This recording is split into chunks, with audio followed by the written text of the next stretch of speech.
So Raghavendra ಜಾಮೀನು ಅರ್ಜಿ ಸ್ವೀಕೃತವಾಗಿದೆ.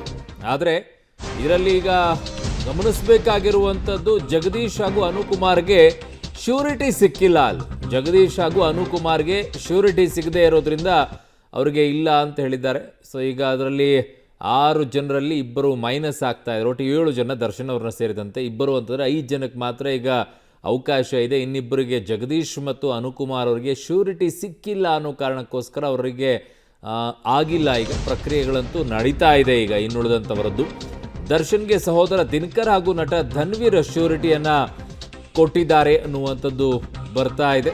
So ದರ್ಶನ್ಗೆ ಸಹೋದರ ದಿನಕರ್ ಹಾಗೂ ನಟ ಧನ್ವೀರ್ ಶ್ಯೂರಿಟಿಯನ್ನು ಕೊಡ್ತಾ ಇದ್ದಾರೆ. ಶ್ಯೂರಿಟಿ ಕುಟುಂಬದವರೇ ಕೊಡಬಹುದಾ ಗೊತ್ತಿಲ್ಲ ನನಗೆ, ಅದೊಂದು ಚೂರು ಇದಿದೆ, ಗೊತ್ತಿಲ್ಲ ಹಿಂದೆ ಆ ಥರ ಕೊಟ್ಟಿದ್ದಾರಾ ಕೊಡಲ್ವಾ, ಅವಕಾಶ ಇದೆಯಾ, ಕುಟುಂಬದವರೇ ಕೊಡಬಹುದಾ ಅಂತ ಹೇಳಿ ಅದೊಂದು ಚೂರು ನೋಡ್ತೀನಿ. ಕೋರ್ಟ್ ಕಟಕಟೆಗೆ ಈಗ ಬಂದು ತಲುಪಿದ್ದಾರೆ. 57ನೇ ಕೋರ್ಟ್ ಹಾಲ್ನಲ್ಲಿದ್ದಾರೆ. ನನ್ನ ಸಹೋದ್ಯೋಗಿ ಉಮೇಶ್ ಇದ್ದಾರೆ. ಉಮೇಶ್, ಈಗ ಪ್ರಕ್ರಿಯೆಗಳು ಈಗ ಇನ್ನುಳಿದಂಥದ್ದು ನಡೆಯುತ್ತೆ ಈಗ. ಬಟ್ ನನಗೆ ಆಗ್ಲಿಂದನೂ ಒಂದು ಪ್ರಶ್ನೆ ಕಾಡ್ತಾ ಇದ್ದಿದ್ದು, ಈ ಕುಟುಂಬದವರು ಶ್ಯೂರಿಟಿಯನ್ನು ಕೊಡಬಹುದಾ ಅಂತ ಹೇಳಿ. ಅರುಣ್, ಅದ್ರ ಬಗ್ಗೆ ನಮಗೂ ಕೂಡ ಸ್ಪಷ್ಟತೆ ಇಲ್ಲ. ಯಾಕೆಂದ್ರೆ ನ್ಯಾಯಾಧೀಶರು ಆರ್ಡರ್ ಮಾಡಿರುವಂತ ಆರ್ಡರ್ ಕಾಪಿ, ಆದೇಶ ಕಾಪಿ ಏನಿದೆ ಅದರಲ್ಲಿ ಮೆನ್ಷನ್ ಮಾಡಿರ್ತಾರೆ. ಅವರ ಕುಟುಂಬಸ್ಥರು ಕೊಡಬಹುದಾ ಅಥವಾ ಸಂಬಂಧಿಕರು ಅಥವಾ ಅಪರಿಚಯ ಯಾರು ಕೊಡಬಹುದು ಅನ್ನೋದ್ರ ಬಗ್ಗೆ ಅಲ್ಲಿ ಮೆನ್ಷನ್ ಮಾಡಿರ್ತಾರೆ. ಯಾಕೆಂದ್ರೆ ಸಂಬಂಧಿಕರೇ ಕೊಡಬಹುದು ಅನ್ನೋದಾಗಿದ್ರೆ ಈಗಾಗಲೇ ಹೇಳದಂತೆ ಅನುಕುಮಾರ್ ಮತ್ತೆ ಜಗದೀಶ್ಗೂ ಕೂಡ ಶ್ಯೂರಿಟಿ ಸಿಗ್ತಾ ಇತ್ತು. ಅವರಿಬ್ಬರಿಗೂ ಸಿಗ್ತಾ ಇಲ್ಲ ಅಂದ್ರೆ ಸಂಬಂಧಿಕರಿಗೂ ಅವಶ್ಯಕತೆ ಇಲ್ಲ, ಅವರು ಬಿಟ್ಟು ಬೇರೆಯವ್ರು ಕೊಡ್ಬೇಕು ಅನ್ಸುತ್ತೆ. ಅದಕ್ಕೆ ಬೇಕಾದಂತ ಕೆಲವು ದಾಖಲೆಗಳಂದ್ರೆ ಸ್ವಂತ ಜಾಗ ಆಗಿರ್ಬೋದು, ಸ್ವಂತ ಮನೆ ಆಗಿರ್ಬೋದು, ಆ ತರದವ್ರು ಕೊಡ್ಬೇಕಾಗುತ್ತೆ. ಅದೇ ಕಾರಣಕ್ಕೆ ಪ್ರಾರಂಭದಲ್ಲೂ ಕೂಡ ಈ ಪ್ರಕರಣದಲ್ಲಿ 5 ಜನರು ಏನು ಆ ಕಿಡ್ನಾಪ್ ಪ್ರಕರಣದಲ್ಲಿ ಭಾಗಿಯಾಗಿದ್ರು. ಆ ಸಂದರ್ಭದಲ್ಲಿ ಅವರನ್ನು ಕೂಡ ಬಿಡುಗಡೆ ಮಾಡಲಾಗಿತ್ತು. ಆದ್ರೆ ಬಿಡುಗಡೆ ಮಾಡಿದ್ರು ಕೂಡ ಆ ಶ್ಯೂರಿಟಿ ಸಿಗದ ಹಿನ್ನೆಲೆಯಲ್ಲಿ ಮತ್ತೆ ಬಾಂಡ್ ಏನಿತ್ತು 1 ಲಕ್ಷ ಅಥವಾ 2 ಲಕ್ಷ ಬಾಂಡ್ ಇತ್ತು, ಅದನ್ನು ಕೊಡಕ್ಕೆ ಅವ್ರಿಗೆ ಆರ್ಥಿಕವಾಗಿ ಶಕ್ತಿ ಇಲ್ಲ ಅನ್ನೋ ಕಾರಣಕ್ಕಾಗಿ ಸುಮಾರು ಸಾಕಷ್ಟು ದಿನಗಳ ಕಾಲ ಅವರು ಜೈಲಲ್ಲೇ ಕಳೆದು ಆನಂತರದಲ್ಲಿ ಅವರು ಆ ಬಿಡುಗಡೆ ಹೊಂದಿರುವಂತದ್ದು. ಈ ಸಂದರ್ಭದಲ್ಲೂ ಕೂಡ ಅನುಕುಮಾರ್ ಜಗದೀಶ್ಗೆ ಇವತ್ತು ಬಿಡುಗಡೆ ಸಿಗ್ತಾ ಇಲ್ಲ ಅನ್ನೋ ಮಾಹಿತಿ ಸಿಗ್ತಾ ಇರುವಂತದ್ದು. ಯಾಕೆಂದ್ರೆ ಅವ್ರಿಗೆ ಆ ಶ್ಯೂರಿಟಿ ಏನಿದೆ, ಇಬ್ಬರು ಶ್ಯೂರಿಟಿ, ಆ ಶ್ಯೂರಿಟಿ ಯಾರು ಅಂತ ಮುಂದೆ ಬರ್ತಾ ಇಲ್ಲ. ಜೊತೆಗೆ ಆ ಬಾಂಡ್ 11 ಲಕ್ಷ ರೂಪಾಯಿ ಬಾಂಡ್ ಏನಿದೆ ಅದನ್ನು ಕೂಡ ಪೂರೈಸಬೇಕಾಗುತ್ತೆ.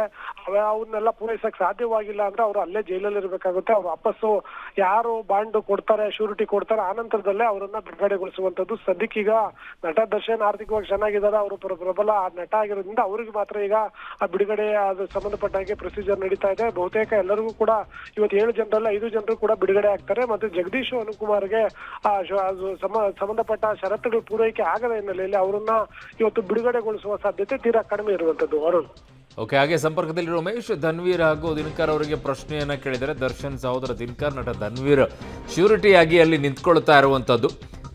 ಸೊ ಧನ್ವೀರ್ ಹಾಗೂ ದಿನಕರ್ಗೆ ನ್ಯಾಯಮೂರ್ತಿಗಳು ಪ್ರಶ್ನೆಯನ್ನ ಕೇಳಿದ್ದಾರೆ. ಅವರಿಗೆ ಸಹಜವಾಗಿ ಕೇಳ್ತಾರೆ, ಇವ್ರಿಗೆ ಶ್ಯೂರಿಟಿ ಕೊಡ್ತೀರಾ ಏನು ಅಂತೇಳಿ. ಒಂದು ಜಸ್ಟ್ ದರ್ಶನ್ ನಿಮಗೆ ಏನಾಗಬೇಕು ಅಂತ ನ್ಯಾಯಮೂರ್ತಿಗಳು ಅಲ್ಲಿ ಪ್ರಶ್ನೆಯನ್ನ ಕೇಳಿದ್ದಾರೆ. ದರ್ಶನ್ ನಿಮಗೆ ಏನಾಗಬೇಕು ಅಂತೇಳಿ ದರ್ಶನ್ಗೆ ಸಹೋದರ ದಿನಕರ್ ಹಾಗೂ ನಟ ಧನ್ವೀರಲ್ಲಿ ಶ್ಯೂರಿಟಿಯಾಗಿ ನಿಂತ್ಕೊಳ್ತಾ ಇದ್ದಾರೆ. ಏನಾಗಬೇಕು ಅನ್ನುವಂಥ ಪ್ರಶ್ನೆ. ಯಾಕೆ ಅಂತಂದರೆ ಸಂಬಂಧಿಕರು ಅದರಲ್ಲಿ ಅಣ್ಣ ತಮ್ಮ ಇಂಕಿದ್ದವರಿಗೆ ಇರುತ್ತಾ ಇಲ್ವೋ ನನಗೊಂದಿಷ್ಟು ಪ್ರಶ್ನೆ ಇದೆ. ಬಟ್ ಈಗ ಇಲ್ಲಿ ಏನಾಗಿದೆ ಅಂತ ನೋಡೋಣ. ದರ್ಶನ್ ನಿಮ್ಗೆ ಏನಾಗಬೇಕು ಅಂತ ನ್ಯಾಯಮೂರ್ತಿಗಳು ಪ್ರಶ್ನೆಯನ್ನು ಕೇಳಿದ್ದಾರೆ. ಅದು ಯಾಕೆ ಕೇಳ್ತಾರೆ ಅಂತಂದರೆ ಅವ್ರು ಯಾರು ಏನು ಅನ್ನೋದರ ಆಧಾರದ ಮೇಲೆ ಅವರಿಗೆ ಶ್ಯೂರಿಟಿಯನ್ನು ಕೊಡಬೇಕಾ ಅಥವಾ ಇಲ್ವಾ ಅನ್ನುವಂಥದ್ದನ್ನು ನೋಡ್ತಾರೆ. ಬಟ್ ದರ್ಶನ್ ಅವರು ಎಲ್ಲದಕ್ಕೂ ಇರ್ತಾರೆ ಅಲ್ಲ, ಅವ್ರು ಇಲ್ಲ ಅಂತಂದರೆ ಇನ್ನೊಬ್ಬರು ಕೂಡ ರೆಡಿ ಇರ್ತಾರೆ. ಇದೇನು ದೊಡ್ಡ ವಿಚಾರ ಅಲ್ಲ, ದರ್ಶನ್ ಅವ್ರಿಗೆ ದೊಡ್ಡ ಕಷ್ಟನೂ ಅಲ್ಲ. ಇನ್ನೂ ಒಂದು 100 ಜನ ಬಂದು ನಿಂತ್ಕೊಳ್ತಾರೆ ಅವ್ರಿಗೆ ಶ್ಯೂರಿಟಿಯನ್ನು ಕೊಡ್ಕೊಳ್ಳೋಕ್ಕೆ. ಸೊ ಆದರೆ ಇನ್ನೊಂದು ಕಡೆಗೆ ನೋಡಿ, ಅಲ್ಲಿ ಜಗದೀಶ್ ಮತ್ತು ಅನುಕುಮಾರ್ ಅವರಿಗೆ ಜಾಮೀನು ಸಿಕ್ಕರೂ ಸಹ ಅವರಿಗೆ ಶ್ಯೂರಿಟಿ ಸಿಗದೇ ಇರೋದ್ರಿಂದ ಅವ್ರು ಇವತ್ತು ಆಚೆ ಬರೋಕ್ಕೆ ಆಗೋದಿಲ್ಲ, ಅವ್ರಿಗೆ ಬರೋಕ್ಕಾಗ್ತಿಲ್ಲ. ಒಟ್ಟು 7 ಜನರಲ್ಲಿ ಇಬ್ಬರಿಗೆ ಸಿಗ್ತಾ ಇಲ್ಲ.